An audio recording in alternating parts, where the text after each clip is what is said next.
Welcome to PSC Q&A. ഇന്ന് നമുക്ക് കേരളത്തിലെ ചുരങ്ങളിലൂടെ ഒന്ന് സഞ്ചരിക്കാം. പ്രധാനപ്പെട്ട ചുരങ്ങളും അവ ബന്ധിപ്പിക്കുന്ന സ്ഥലങ്ങളും. ഒന്നാമത്തെ ചുരം പാലക്കാട്. പാലക്കാട് ചുരം പാലക്കാടിനെയും കോയമ്പത്തൂരിനെയും തമ്മിൽ ബന്ധിപ്പിക്കുന്നു.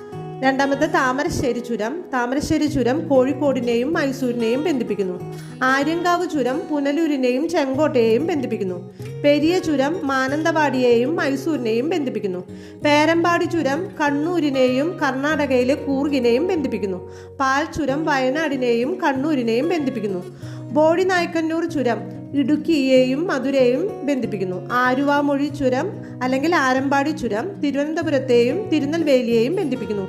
നാടുകാണി ചുരം നിലമ്പൂരിനെയും ഊട്ടിയെയും ബന്ധിപ്പിക്കുന്നു. കമ്പം ചുരം തൊടുപുഴയെയും തേനിയെയും ബന്ധിപ്പിക്കുന്നു. കേരളത്തിലെ ഏറ്റവും വലിയ ചുരമായ പാലക്കാട് ചുരം പശ്ചിമഘട്ടത്തിലെയും ഏറ്റവും വലിയ ചുരമാണ്. ഈ പാലക്കാട് ചുരത്തിലൂടെ ഒഴുകുന്ന നദിയുടെ പേര് നിങ്ങൾക്ക് അറിയാവുന്നവർ കമൻറ്റ് ചെയ്യണേ. താങ്ക്